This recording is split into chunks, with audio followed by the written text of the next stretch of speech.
मेरे चेहरे पर एक्नी है, मैं इसका क्या करूं? ये वो क्वेश्चन है जो पूरा दिन बार बार मुझे सुनने को मिलता है। एक्नी एक बहुत कॉमन प्रॉब्लम है, टीन एज से ही स्टार्ट हो जाता है। इसमें बहुत सारी वजूहात हैं। इससे पहले मैं आपको ये बताऊं कि इसके साथ हमारी डिसफिगरमेंट क्या होती है। रेड कलर के छोटे से लेकर बड़े दानों तक, स्मॉल पेट्यूल्स, नोड्यूलर दाने दर्द करते हैं, उनमें खारिश होती है, साथ साथ कील भी बन जाते हैं। इनके लिए हमें क्या करना चाहिए अगर हम इसको यहीं पर अनट्रीटेड छोड़ देते हैं? जैसे कि आम तौर पे हमारे माशरे में कहा जाता है कि अभी तो ये इसकी एज नहीं है, ये दवाइयों के चक्कर में ना पड़ जाए। तो उस सूरत में वो दाने निशान छोड़ जाते हैं, और अगर हम उन निशानों को भी बर वक्त ट्रीट ना करें तो फिर वो गहरे खड्डों की शक्ल भी इख्तियार कर जाते हैं। यहाँ पर यह सवाल पैदा होता है कि एक्ने की वजह क्या है।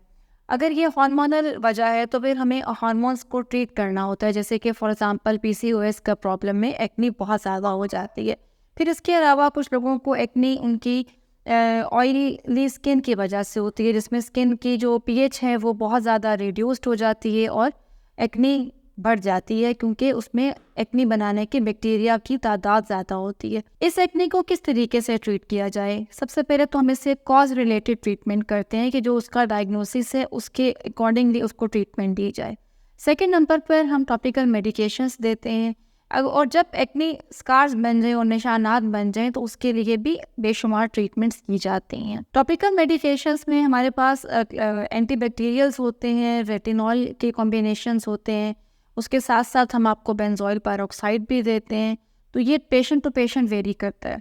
मेडिसिन के बाद मैं प्रेफर करती हूँ कि सॉफ्ट पील्स के साथ पेशेंट को ट्रीट किया जाए। केमिकल पील्स एक बहुत अच्छा ऑप्शन है इसकी एक्ने की ट्रीटमेंट में। उसमें डिफरेंट कॉम्बिनेशंस होते हैं, AHA पील्स होते हैं, BHA पील्स होते हैं, और ये टोटली हार्मलेस होते हैं और आपकी स्किन के लिए बहुत बेनिफिशियल होते हैं। अब अगर हमारे पास एक्ने के निशान बन गए हैं तो एक्ने के निशानात काफ़ी हद तक तो हमारे केमिकल पील्स के साथ भी ठीक हो जाते हैं। लेकिन अगर वो अनट्रीटेड हैं, थोड़े से रेजिस्टेंट हैं, और उसके साथ साथ आपके खड्डे भी बन गए, तो उस पर फिर मेरी एडवाइस जो है वो फ्रैक्शनल लेजर्स, सब्सियंस और PRP की तरफ होती है। जहाँ तक बात है एक्ने स्कार्स की, तो मैंने जैसे आपसे जिक्र किया कि इसमें सब्सियन, फ्रैक्शनल लेजर्स, PRP और केमिकल पील्स की ऑप्शन आ जाते हैं। तो उसमें पेशेंट समटाइम इंजेक्टेबल चीज़ से डर रहे होते हैं कि हमारी ट्रीटमेंट जो है वो टोटली नॉन इन्वेसिव हो और हमें किसी किस्म की नीडल ना लगे। तो उस सूरत में भी हमारे पास बहुत सारी ऑप्शंस होती हैं, जैसे कि फ्रैक्शनल लेज़र है, जैसे कि माइक्रो नीडलिंग है, जैसे कि डीप केमिकल पील्स हैं। ये वो ट्रीटमेंट्स हैं जो आपके एक्ने स्कार्स को बहुत बेहतर तरीके से ट्रीट भी करते हैं और आपका कोलेजन प्रोडक्शन करके स्किन को स्मूथ और ब्राइटर बनाते हैं।